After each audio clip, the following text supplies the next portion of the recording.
Hello, this is the top business stories live from Sky Centre with me, Simon Mawson. House builders agreed to pay a total of £100 million after an investigation by the Competition and Markets watchdog. Uncertainty looms as a deadline approaches for the UK to sign a trade deal with the US to avoid 50% tariffs on steel. Becoming a luxury, surveys suggest costs are driving us to ditch car ownership due to affordability concerns.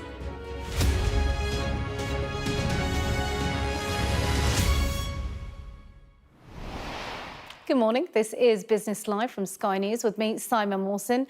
7 house builders have agreed to pay a total of £100 million following an investigation by the Competition and Markets watchdog. Barratt Redrow, Bellway, Berkeley Group, Bloor Homes and Persimmon, Taylor Wimpey and Vistry agreed the payment after concerns that they'd exchanged details about sales, including pricing, viewings and incentives offered to buyers. We can speak now to Sarah Cardell, Chief Executive at the Competition and Markets Authority. Good to have you with us this morning, Sarah. Wondering, how did you come to this figure of £100 million? So take a step back. House building is a really important part of the UK economy, and it's important the competition is working well here to keep prices down and give greater choice to home buyers.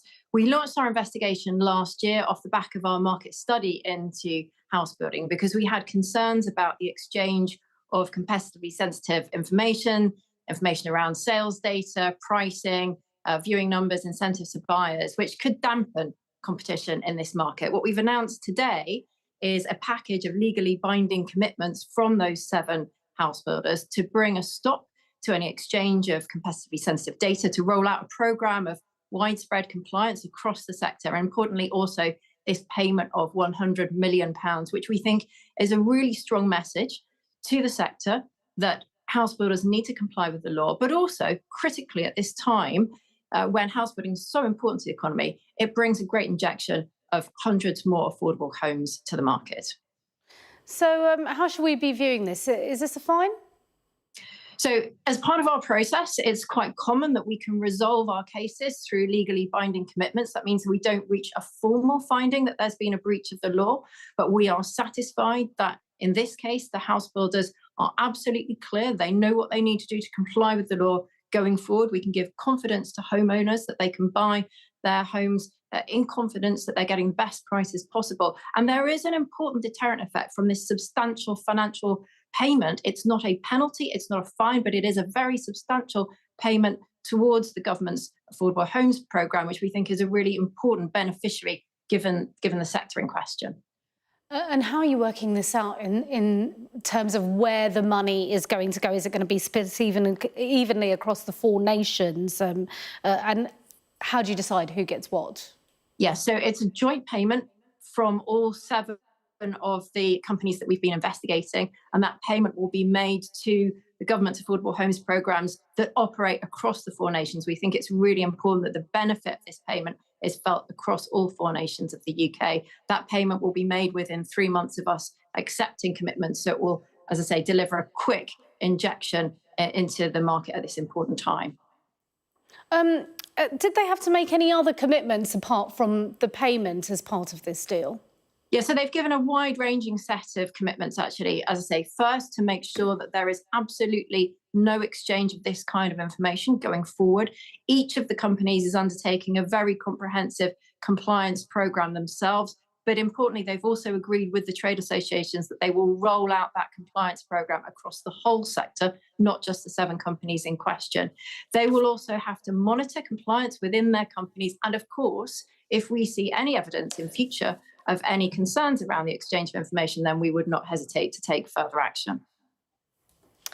OK, for now, Sarah Cardell, thanks very much indeed. Thank you. The UK is expected to miss the White House-imposed deadline to agree a trade deal on steel and aluminium this week. Donald Trump had insisted that without a deal, he would raise the tariffs faced by steel and aluminium imports from 25% to a whopping 50% that's paid by other countries. Those tariffs could drop to 0 in the presence of a deal, of course. The government has said talks to finalise a deal to spare the UK from US steel tariffs are ongoing. Well, I'm pleased to say joining me now is Gareth Stace, Chief Executive of UK Steel.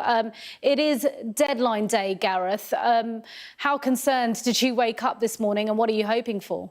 Well, we're really concerned because with fanfare 2 months ago, the UK government and the US administration said, we've got a deal to get to zero tariff. 2 months later, there is no deal as yet.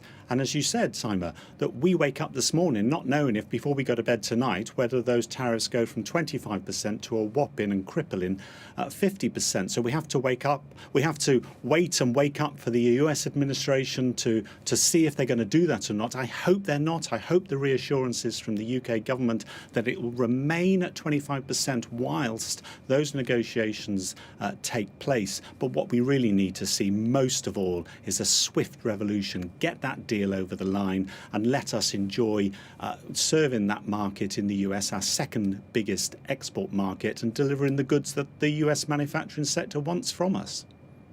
Yeah, I'm wondering, Gareth, how much insight you have into just how close those discussions are between the UK and the US at achieving a deal. Well, I know the UK government, ministers and officials are working night and day to get this deal over the line. But the US administration, they're spread very thinly because they're going out and trying to make other deals left, right and centre. And for us, the real deal that they need to get over that line, because they agreed it 2 months ago, is the steel deals. And it's not a complex deal. They just need to agree a reasonable level of quota, the amount of steel that we can ship to them, and then apply that zero tariff. But it really is it's the gift of the US administration to grant us that deal.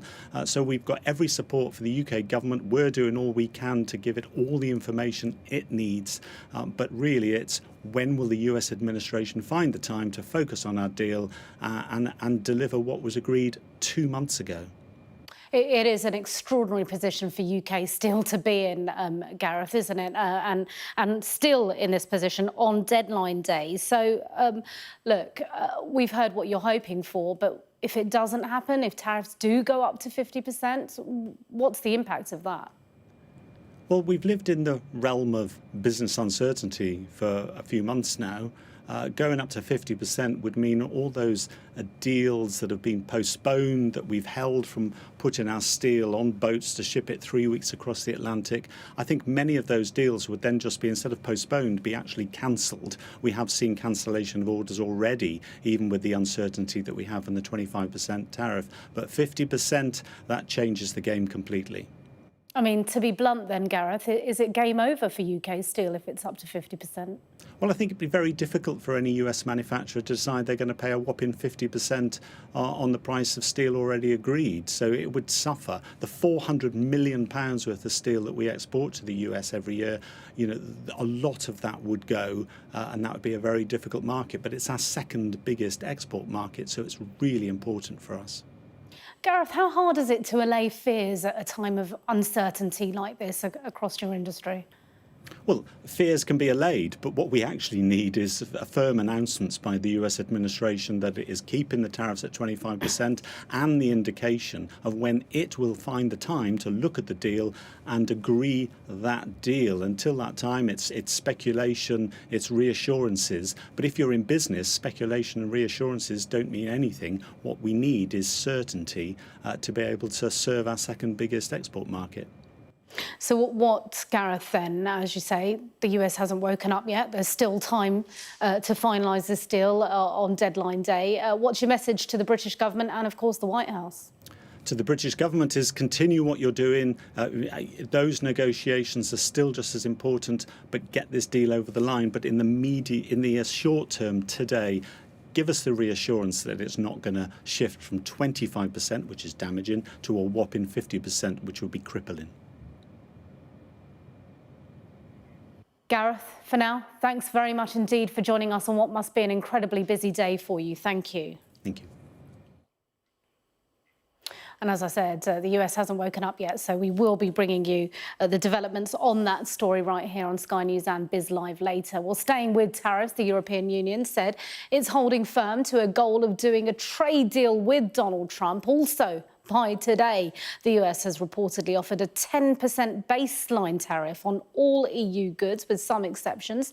Speaking at a cabinet meeting in Washington, President Trump shed some light on how talks are going. Well, the European Union has been speaking to us, Ursula and the whole group, and they've been very nice. They treated us very badly until recently. Now they're treating us very nicely. It's like a different world, actually. They've treated us very badly. They were among the toughest to deal with. Actually, in many respects, they were much worse than China. Well, I'm joined now by Lords Catrain, partner at law firm Hogan Lovells. Talk us through what you think is the situation as things stand, Lords. Thank you very much. Well, the EU and the US trade relationship, is the world's largest bilateral and trade investment relationship. And that has really made these negotiations to be, very long, complicated. And probably, many business people are wondering, what is actually going on and why is it taking so long to reach an agreement. And I think there is a substantial and different economic implications for the 27 EU member states, which make also the negotiations more difficult than with other trading partners. And also, it should be recognized that the EU and the US have a very different negotiating style. So on the one hand, the European Commission, which negotiates on behalf of the 27 EU member states, used a very formalistic approach to trade negotiations, whereas the current US administration has a sort of like a US business deal approach style, which makes it more complicated. So, I think the negotiations are ongoing. I've heard now President Trump, and I've also heard, President Ursula von der Leyen and Chancellor Merz earlier today saying that they were also cautiously optimistic that an agreement is within reach. Yeah, it's extraordinary you say that negotiations are ongoing when deadline day is today. I mean, we've just been talking about UK steel. Now we're talking about, of course, the UK. Ursula von der Leyen initially said there was not enough time for a deal, which seems extraordinary. Are you hopeful a deal will be made today? I have been witness of many long and arduous EU trade negotiations in the last decades in Brussels. And ultimately, these deals have been concluded. So I am also optimistic about the prospects of this deal being completed, over the summer. I think it's a little bit difficult to assess what is the actual deadline, given the fact that the US extended the deadline towards the 1st of August. I think the EU is trying to bring it forward. Will the deal be better, do you think, than the UK's deal? The most likely scenario for the EU will be to have a similar deal in terms of a framework agreement to the UK one, which set out non-binding general terms, and that will maintain a 10% baseline tariff, but with very limited sectoral exemptions, likely for pharmaceuticals, semiconductors, spirits, and commercial aircraft. So in this respect, and very importantly, the exemptions for the EU are likely to be more limited than in the UK-US deal. They will also be in the form of a tariff-free quota. So, for example, they will be able to import, 100,000 bottles of wine duty-free, and quantities above that quota will be subject to a tariff. But despite Germany's efforts, EU cars are very unlikely to be excluded. And this will certainly put the new chancellor under certain pressure and could also open the door for other member states to voice their concerns over the deal. What happens if there is no deal? Well, if on the one hand, EU imports into the US would be subject, to a 20% or even higher tariff. So, US consumers will have to pay more for a bottle of Bordeaux or for a German-made car. By contrast, if a deal would be reached, hopefully the wine and the champagne would be subject to generous tariff-free quota. But I'm afraid that will not be the case for German or Italian cars. But in addition to EU imports into the US being subject to a tariff, if no deal is reached, the EU will likely end up adopting countermeasures against US imports. So that means that European consumers will also be subject to higher tariffs on US imports. So it is really, not a good situation to be in when you're looking at such an important trade relationship as the EU and the US one. Lourdes Catrain, partner at Hogan Lovells, thanks very much indeed for your insight into all of this. Thank you. Bye-bye. Now, is car ownership becoming a luxury rather than an essential part of life? According to Turo UK's annual car ownership survey, nearly half of people surveyed found car insurance unaffordable. 1 in 3 drivers have skipped essential repairs due to cost or anxiety over affordability. And more than a third of car owners have faced surprise bills in the last year, costing more than £200. Well, joining me now is Rory Brimmer, Managing Director at Turo UK. Is this something, Rory, that's unaffordable for young people, or have you seen that across the board? I think it's definitely elevated within young people. But this is a problem that is experienced by Britons across the UK. The research shows, as you said, insurance is a huge driver of the struggling affordability of car ownership in the UK.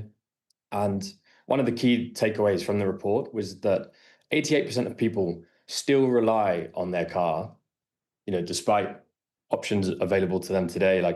The car is still an important part of daily life. 90%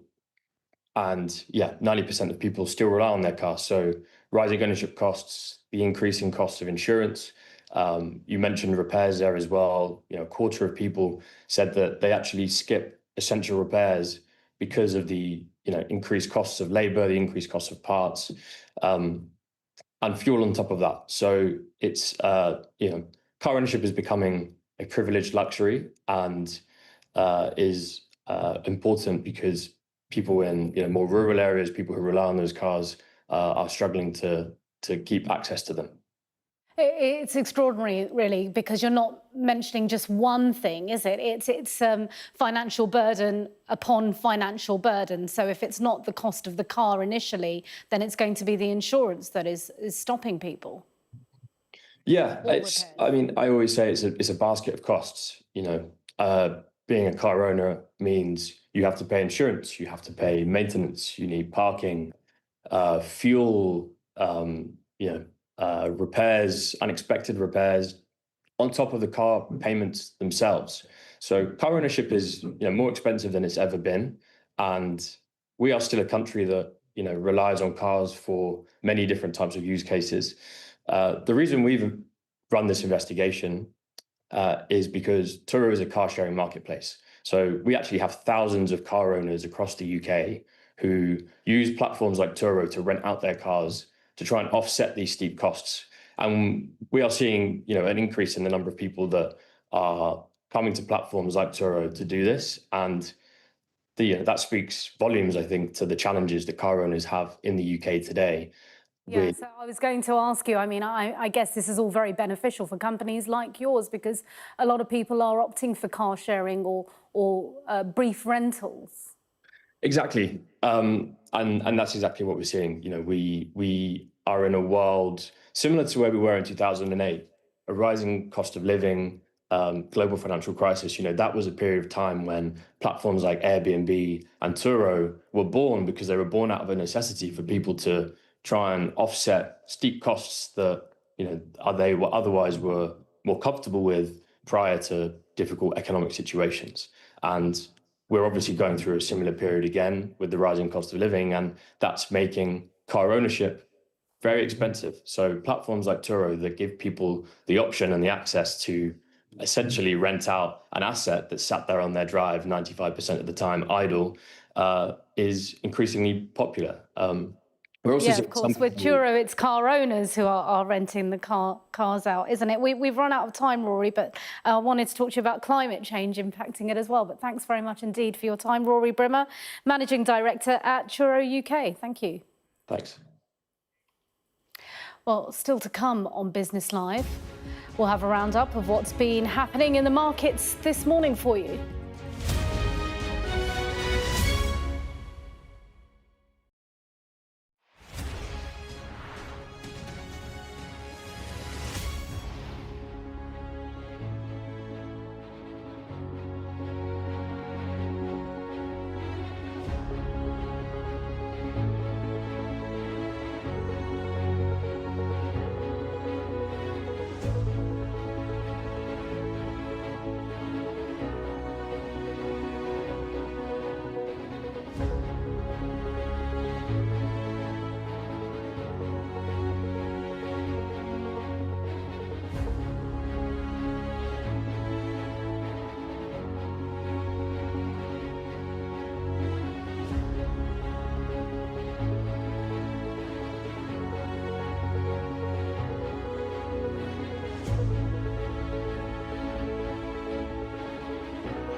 Turkey is burying its dead. Whole families died in this collapse. Generations wiped out. I'm Siobhan Robbins, Sky's Europe correspondent based here in Berlin. This is just a small sample of the deadly arsenal taken off the streets. Anyone could say, I'll do that, and then have to go and shoot someone. Yes. Sky News, get the full story first. This is the game changer seat. Look, it even comes with binoculars.